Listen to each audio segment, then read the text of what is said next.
Pilipos, Kabanata 3. Sa katapos-tapusan, mga kapatid ko, mga galak kayo sa Panginoon, ang pagsulat ko nga sa inyo ng mga gayunding bagay. Sa akin ay tunay na hindi nakangangalay, ngunit sa inyo'y katiwasayan.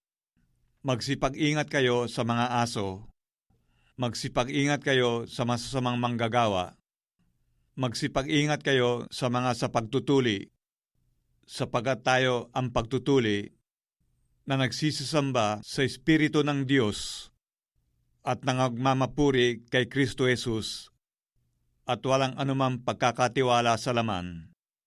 Bagamat ako'y makapagkakatiwala sa laman, na kung ang iba ay nag-aakala na may pagkakatiwala sa laman, ay lalo na ako, na tinuli ng 8 araw, mula sa lahi ng Israel, mula sa angkan ni Benjamin, Hebreo sa mga Hebreo, tungkol sa kautusan, ay Pariseo. Tungkol sa pagsisikap, ay mang-uusig sa iglesia.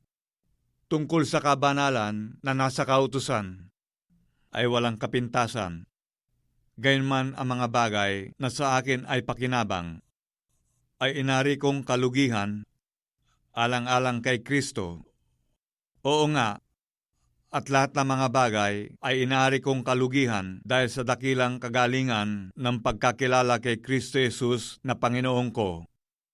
Na alang-alang sa Kanya'y tiniis ko ang kalugihan ng lahat ng mga bagay at inari kong sukal lamang upang tamuhin ko si Kristo at ako'y masumpungan sa Kanya na walang katuwirang aking sarili sa makatuwid bagay sa kautusan, kundi ang katuwirang sa pamamagitan ng pananampalataya kay Kristo, ang katuwirang ang buhat sa Diyos sa pamamagitan ng pananampalataya, upang makilala ko siya at ang kapangyarihan ng kanyang pagkabuhay na maguli at ang pakikisama ng kanyang mga kahirapan, na ako'y natutulad sa kanyang pagkamatay. Kung akin tamuhin sa anumang paraan ang pagkabuhay na maguli sa mga patay, hindi sa ako'y nagtamo na o ako'y nalubos na, kundi nagpapatuloy ako, baka sakaling maabot ko yaong ikinaabot naman sa akin ni Kristo Jesus.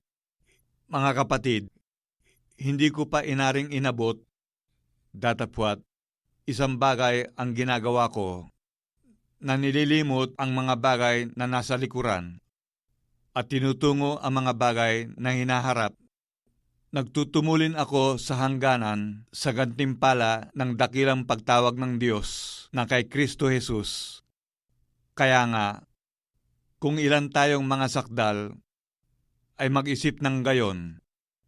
At kung sa ano may nangagkakaiba kayo ng iniisip, ay ipahayag naman ito sa inyo ng Diyos.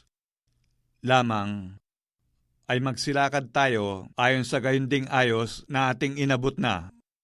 Mga kapatid, kayo'y mangagkaisang tumulad sa akin, at tandaan ninyo ang mga nagsisilakad ng gayon, ayon sa halimbawang nakikita ninyo sa akin, sapagat marami ang mga nagsisilakad na siyang madalas na aking sinabi sa inyo, at ngayon sinasabi ko sa inyo na may pag-iyak, na sila ang mga kaaway ng krus ni Kristo, na ang kanilang kahihinatnan ay ang kapahamakan, na ang kanilang Diyos ay ang tiyan, at ang kanilang kapurihan ay nasa kanilang kahihiyan, na nag-iisip ng mga bagay na ukol sa lupa, sapagkat ang ating pagkamamamayan ay nasa langit. Mula doon ay hinihintay naman natin ang tagapagligtas, ang Panginoong Hesukristo, na siyang magbabago ng katawan ng ating pagkamababa upang maging katulad ng katawan ng kanyang kaluwalhatian, ayon sa paggawa na maipagpapasuko niya sa lahat ng mga bagay sa kanya.